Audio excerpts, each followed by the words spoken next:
All right, let's get started. Happy Monday, everyone. Today we'll do 1.4 and 1.5. So finish up logarithms just a little bit, and then spend most of the time on 1.5, which is trig functions.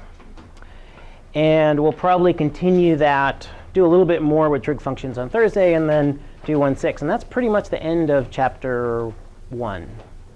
So we're making good progress. Also, a reminder that this problem set, the one due on Friday, is probably one of the longest and more difficult ones. You'll get through it, but give yourself more time and come and find us if and when you have questions. So again, once we get into chapter 2, it'll be a little smoother sailing, but sort of as we're reaching comfortable cruising altitude, you may experience some turbulence. But it'll be OK. So I can do homework help then, and maybe. I'm going to still do 11 to 12 on Friday. OK. And Teresa, do you have times? Tuesday, Thursday, 7 to 8. OK. Tuesday, right. Thursday, 8. I'll check in with Mackenzie. As hard as I find it to believe, somebody requested a morning time. And I'll pass that on, and we'll see if we could at least add one morning time for folks. Let's see. Any announcements, things? Oh, Gray Cox is speaking at the Human Ecology Forum tomorrow, this room 410, talking about, I think, a Quaker approach to research. And there are probably other interesting things happening. So, all right. I don't want to do a name thing today, just because I'm a little bit worried about class time, not because I feel like I know everybody's name. I feel like I'm getting there. So maybe we'll pause that, and then I think next class I'll feel a little better. Or maybe there'll be time at the end. We could do it at the end. But I want to make sure I get through enough of 1.5 so that you're in good shape for the homework. So, but before we do 1.5, I want to do just a little bit of logarithm practice. Practice using logs to solve for exponents, fun things like that. So let's do a quick practice sheet that'll get everybody's brain in gear, and then we'll move forward. What do you think? You look so excited. All right, so some people are done, some people are still working, but there was at least a little bit of a lull in the murmuring, so I thought it'd be a good time to start wrapping up. So here is the first one. I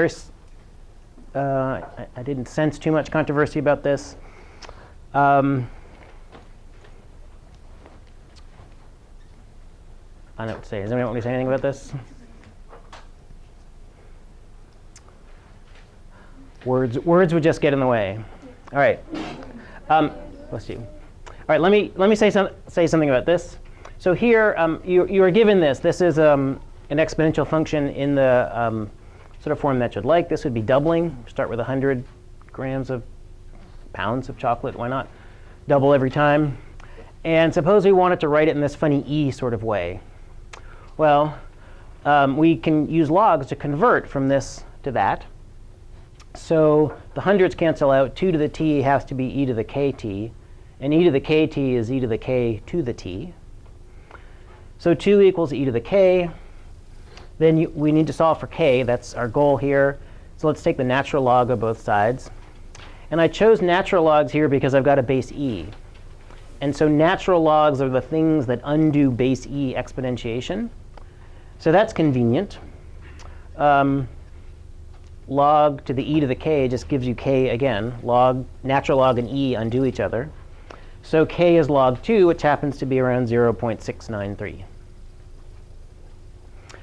So there are these two ways of writing an exponential function. They're the exact same function, exact same numbers, exact same shape, just in different languages, and logs let you go from one language to another. OK. So here's another problem, pretty similar to the first one, But just to keep everybody on their toes, I decided to use natural logs for this. I'm guessing many of you chose to use regular logs, base 10 logs. And that's OK. We'll get the same answer. So notice for these, you end up with a log of something divided by a log of something. That's going to be the same in any base.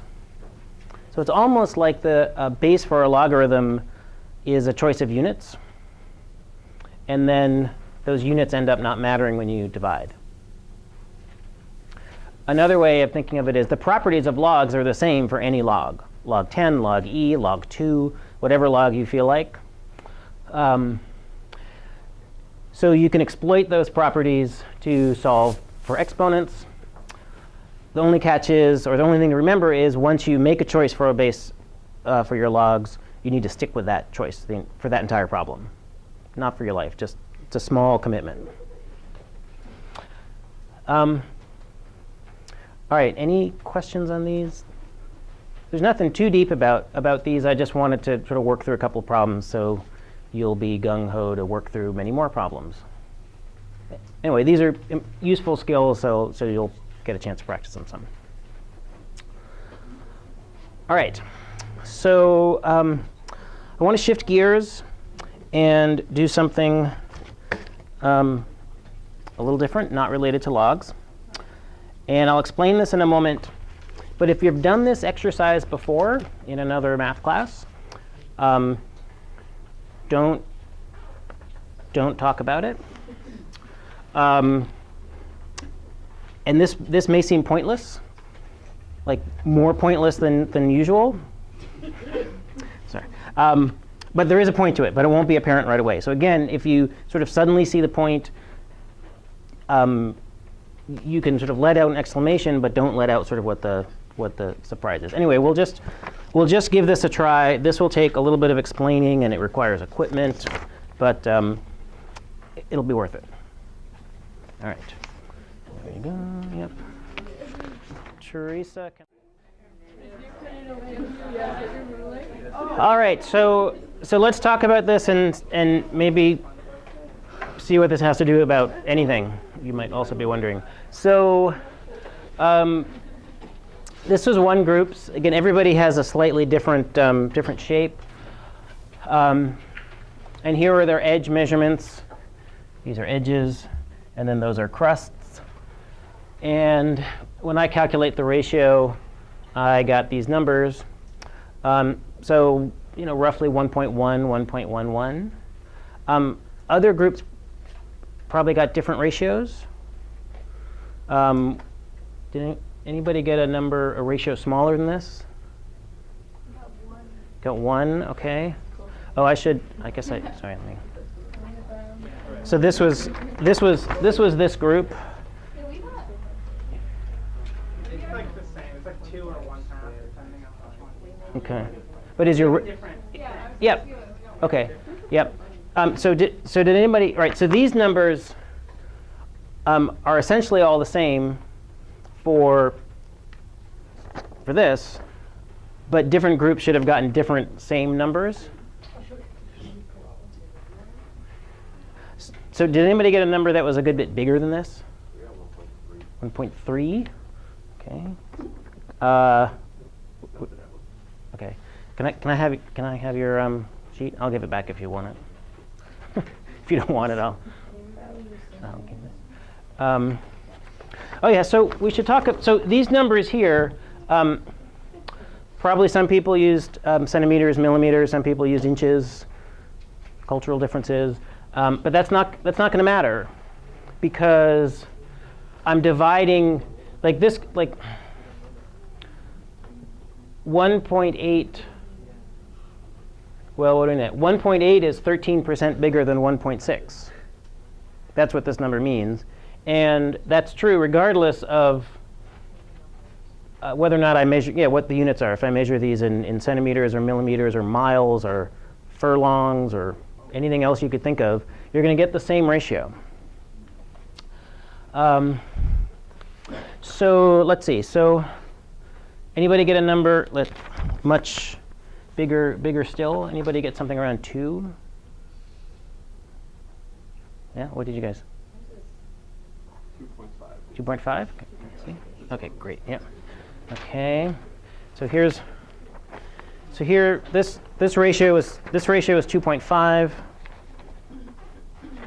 This ratio I think was the 1.11.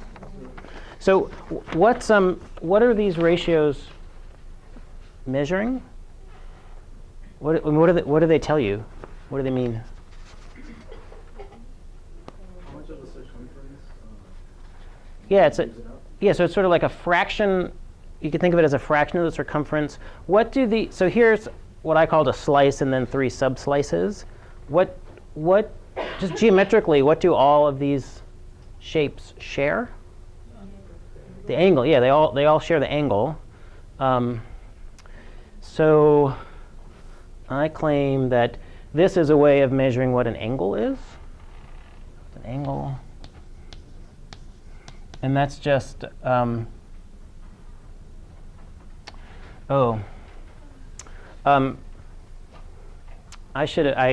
these numbers are right, but this should be crust over edge. Sorry about that.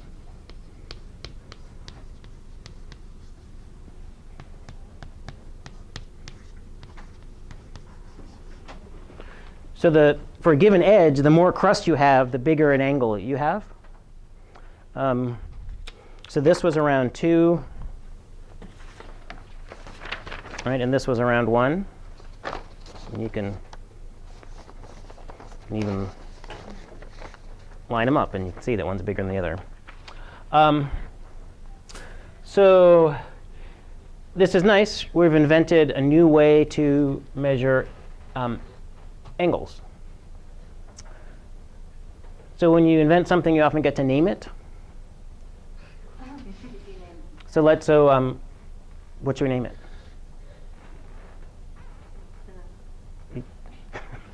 Trigonometry.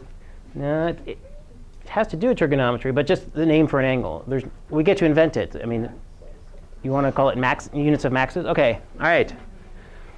So then we would say that this is a unit of angle, and we'll call it a max. So 1.1 maxes, I guess, would be the plural. So and we'll call that max units. And these are great because there are these weird type of units. They're actually unitless units. Because, right, I could, like a good American, I could measure these in inches. And somebody else could, like a good world citizen, could measure them in millimeters or centimeters. And like, no big deal. We don't have to fight. We get the same thing. It's just how much the ratio of one thing to another. The units don't matter. So these are unitless units.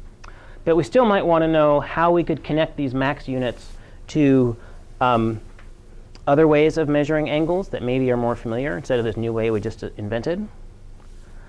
So let's think about that. Suppose you're lucky enough and you have the sort of entire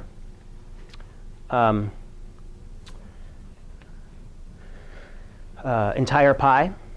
So how many degrees would that be? That's 360 degrees. Yeah, 360 degrees. And we want to know, OK, how many maxes is 360 degrees? Well, OK, what's a max? It's just a crust over an edge.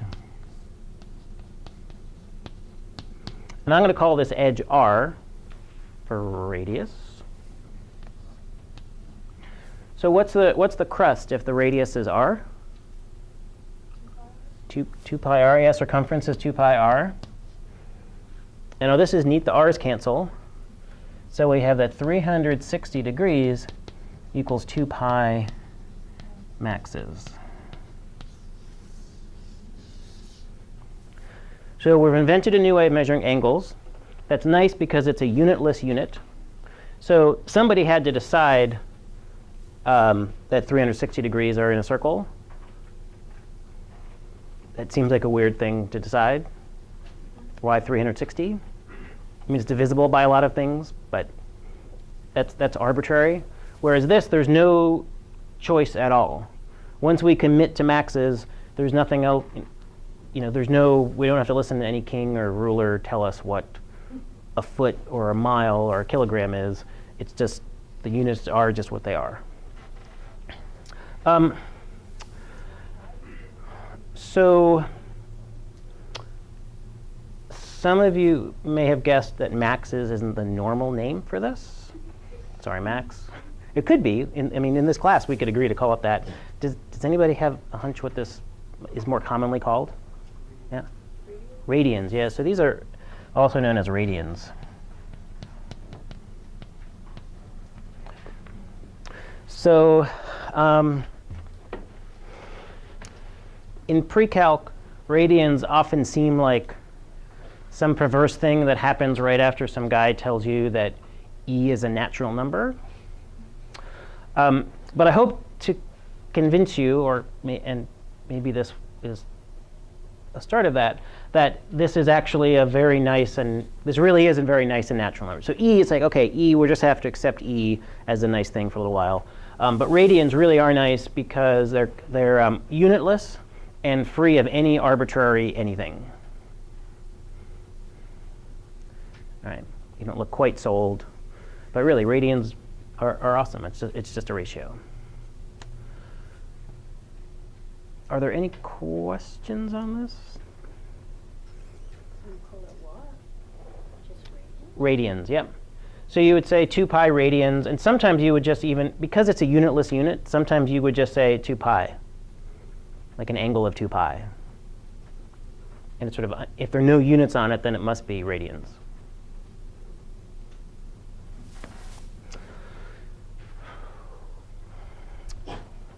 All right. So what I want to do now is start talking about trig functions. So hopefully everybody's seatbelts are fastened. Let's see here.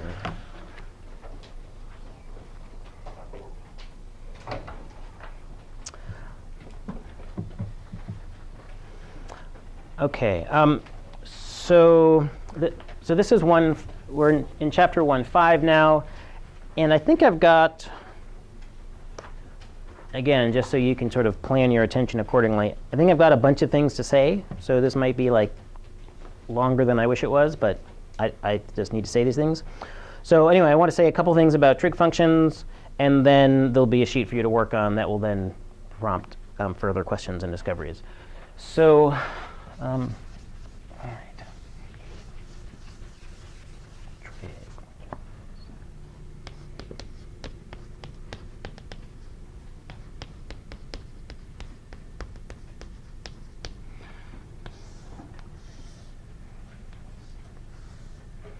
Oh, and actually, let me, you may also have gathered this. Crust is also not what one normally refers to these shapes. That's all. I mean, I think it's a little bit more intuitive, but this is often would be called arc length. And so one would write this. So S is usually arc length.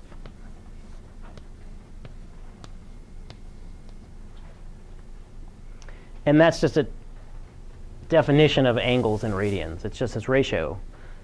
Crust to edge, arc length to radius. And for some reason,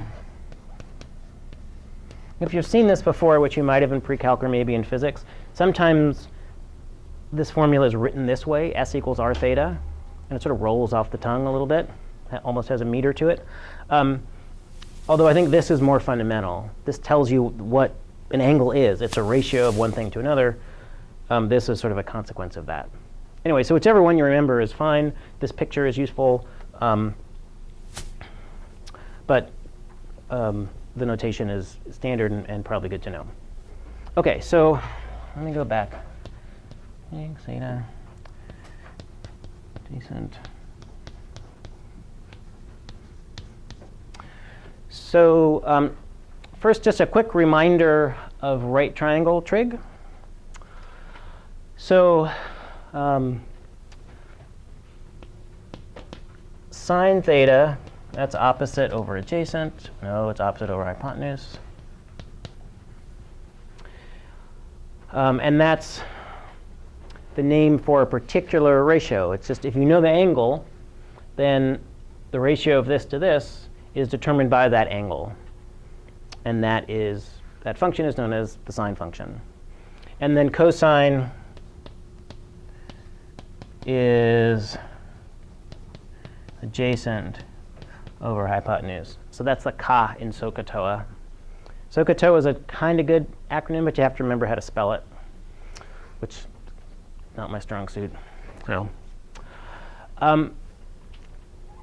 So in this chapter, we'll be thinking about sine functions not so much with reference to triangles, but as functions that oscillate in time. So let me sketch the basic sine function.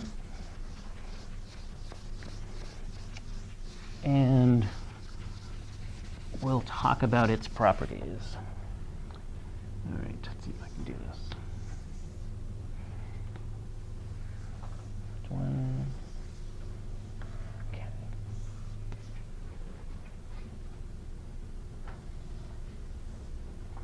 All right, so this is sine. And I'll use the variable t since we often think of this in terms of time. So this is something that wiggles up and down. So sine functions, cosine functions are used for, in general, anything that's oscillatory, oscillates up and down. The peak value is 1. The trough is -1. And how long does it take to do its thing?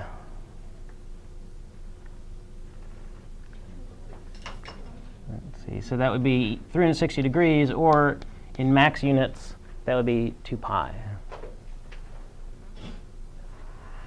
So it takes 2 pi to complete a cycle, 2 pi to complete another cycle. This would be 4 pi, and so on.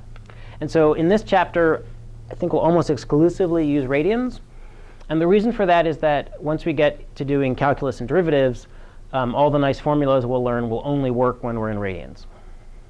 So it's not, radians are not to torture you, to make your life difficult. They actually make your life easier, although the payoff we'll have to wait for a week or two.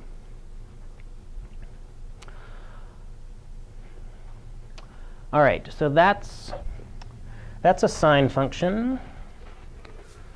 Let me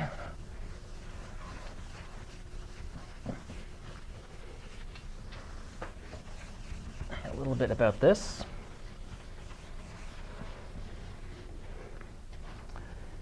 And let me find a bigger piece of chalk. All right.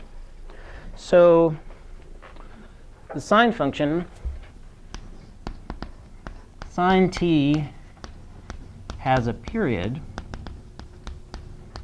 of 2 pi. So period is just how long it takes to complete one oscillation.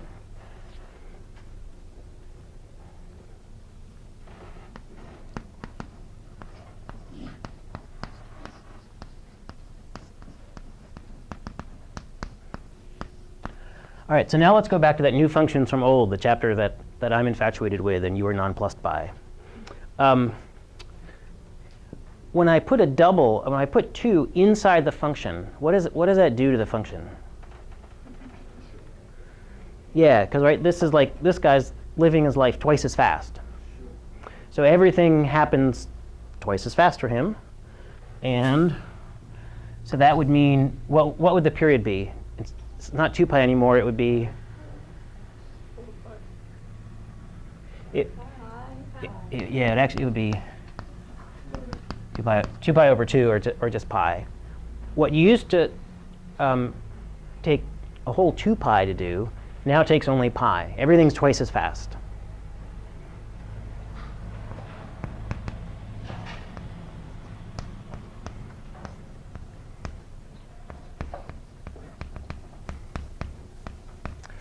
So what about sine bt, where b is just some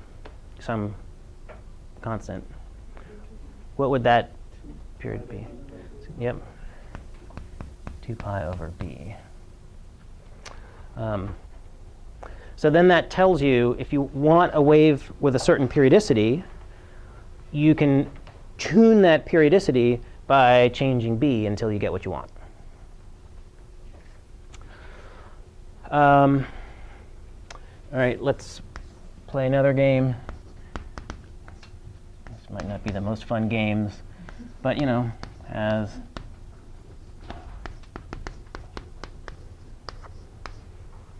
okay, so sine has an amplitude of 1. And amplitude just means distance from the midpoint to the top.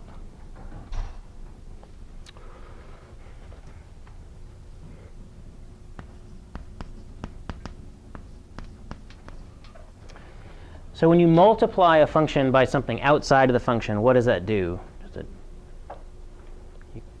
it so it's going to stretch it or compress it in. And so the amplitude that used to be 1 is now a.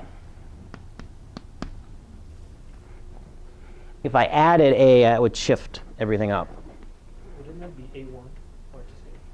Well, a times 1 is, yeah, is a. Yep, you're right. So there's 1 hiding here. All right, let's do one more of these games. Game probably isn't the right word. Puzzle, task, riddle, I don't know. All right, so sine t starts at 0. And then it begins its oscillatory life. Do I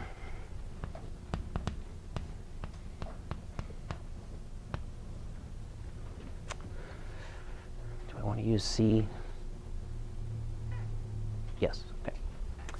What would sine t plus c do? When you add something to the function inside the function, what does that do? Shift, yep. And right, good. And so when we're doing it on the inside, remember that's the opposite. So we just, it's the opposite of what you would think. You would think adding would move it to the right, but it actually moves it to the left. And so that means that this one will now start at minus c.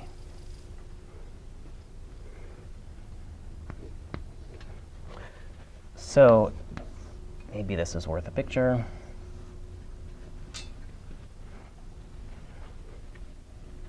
Oh boy.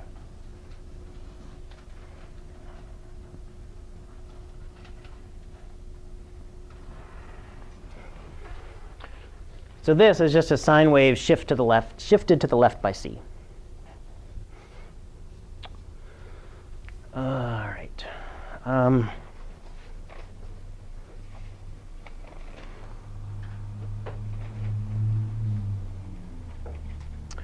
right, let me, just for the sake of completeness, let me draw a picture of cosine on the board, and then maybe say 1 or 2 more things, and then I'm ready to stop talking.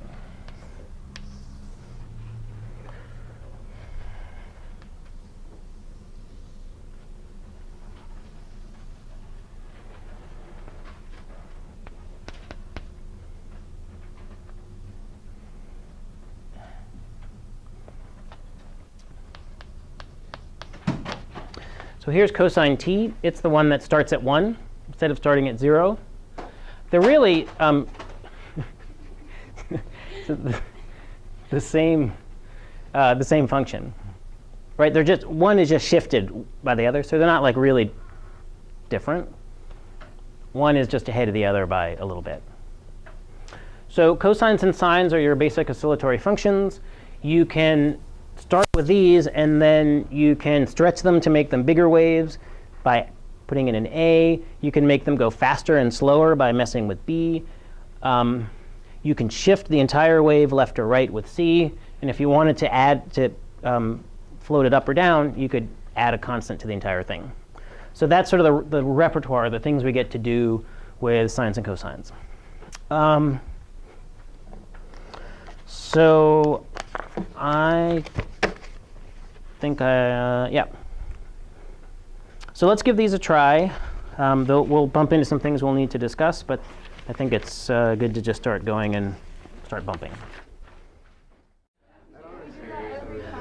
All right, let me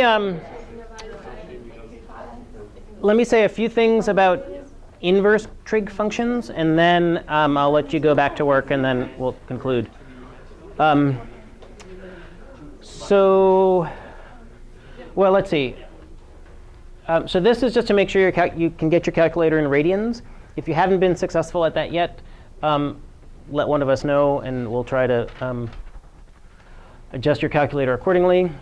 For number 2, there are a lot of different ways to talk yourself through this. I said, well, OK, I know that if I've got a sine bt, that its period is 2 pi over b. So I said to myself, all right, so this is the period. But wait, I want a period of 4. So I'm going to set 4 equal to 2 pi over b. And I'm going to solve for b. And then I end up with pi over 2. So this is my function. So as much as possible, when doing these, like figuring out the periodicities of sine waves and cosine waves, I'd encourage you to always be thinking geometrically about how putting a b here compresses everything in, and not, unless you just plug in. I mean, you want to plug into this formula. But if you always remember, oh, I'm just compressing something with a period of 2 pi, then it's easier to feel good about using the formula. OK, problems 3, 4, and 5. Period of sine 2x plus 1. It's similar to these. Sine t has period of 2 pi. Sine 2t, that's a twice as fast sine wave. That has a period of 2 pi over 2, or just pi. I guess one could draw that. If there's a regular sine wave, oh boy.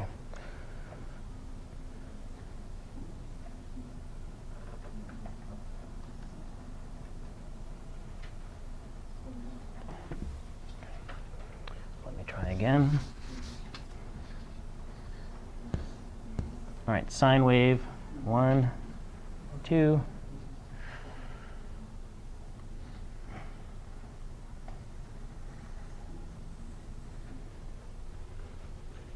All right, that's not as exciting a picture as I thought it would be. One way is going twice as fast. Maybe you can draw a more compelling picture. And 3, 4, and 5, they're all the same. The sine, cosine. It's a rough day. It's a rough day for calculators. The plus 1, plus 11 sine or cosine, it's still the basic wave shape. It's just shifted to the left or to the right a little bit. OK, so getting to problem 6 and 7, this isn't problem 6, but it's a problem similar to problem 6. So we've talked about like putting in a number. So what's the period for numbers 3, 4? Oh, they're all pi. Yep. Yep. Here we go. OK, so we've talked about, and you've done in your calculator, put in the t value and get sine of t. But now suppose we wanted to go backwards. Suppose I want to know what t value makes sine of t 0.7. So sine moves us forward. We need a function that would move us backwards. And so that would be the inverse. But there are a few subtleties associated with this. One, and I guess they're all actually centered around the fact that this actually isn't an invertible function. Because when is, all right, so this might be 0.7. So when is sine equal to 0.7? Well, actually it's equal to 0.7 a lot of times, right? Here and here and here and here and here and so on and so on. So technically it's not an invertible function, but we still call it an inverse sine function, just because. So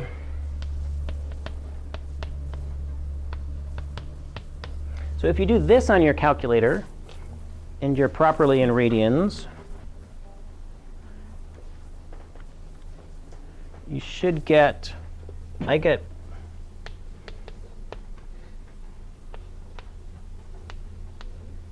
about 0.78, 0.775.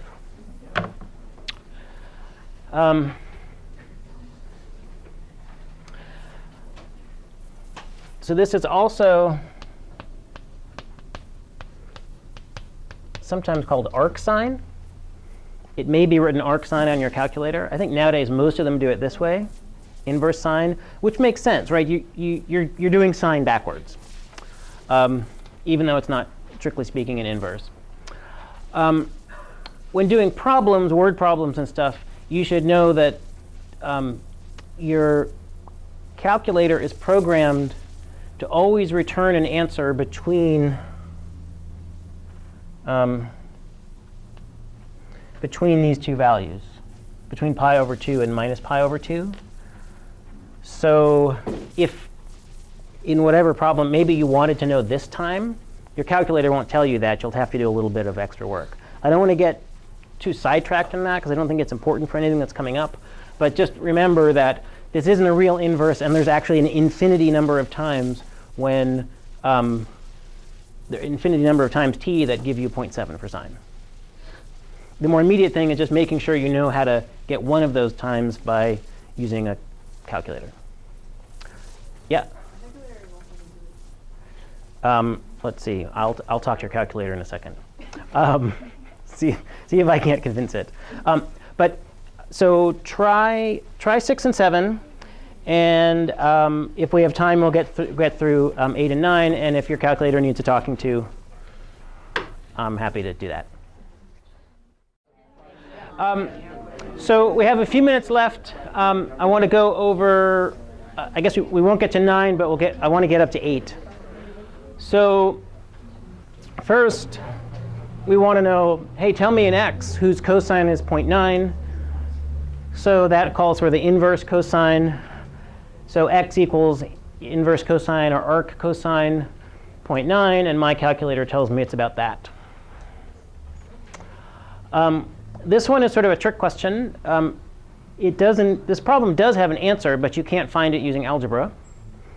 So you think cosine x, I want to get x all by itself. I'll inverse cosine. And indeed, when you do the inverse cosine of cosine, you're back to x. Inverses and the function and the inverse undo each other. But then you've got the inverse cosine of x over there. And that's annoying. So then you might think, oh, how would I get rid of that? I could cosine both sides. And then you're back to here. And then you've gone around. Then you've gone around in a big circle. Actually, it's not even a big circle. You've gone around in a little circle. And you realize, oh, there's no way. You can't undo this without doing something over here that also can't be undone. Anyway, so it's not uncommon for equations to have solutions, but you can't find them in algebra.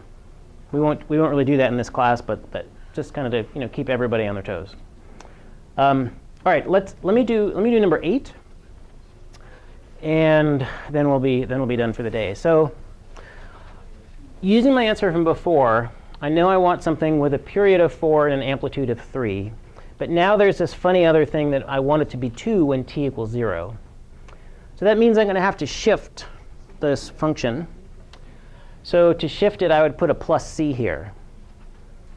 So then I have a formula, an equation, and I need to solve it for c. So I want to plug in t equals 0 and f of t equals 2. That's what I've done here. And we can solve this. So let's see. 2 equals 3.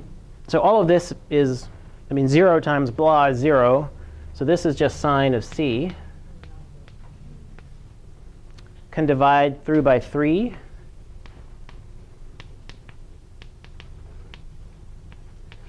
And then you can feed that into your calculator. And I got 0.734.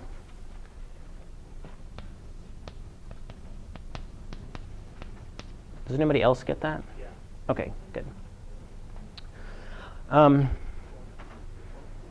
So that's enough of a shift that the function will indeed have a value of 2 when t is 0. And if you're doubtful of this, you could plot this function on one of those brick-sized calculators that you were throwing around the room earlier today, or in a computer. And I'll show you next class how you can easy ways to get computers to plot graphs for you. No, I'll just do a really quick demo up here. It'll be almost disappointingly easy. So you won't need to practice in class. We'll just spend like 5 or 10 minutes on it. So I think that's it. I can stick around if there are any other questions. I'm going to try to get your homeworks in your mailbox tonight.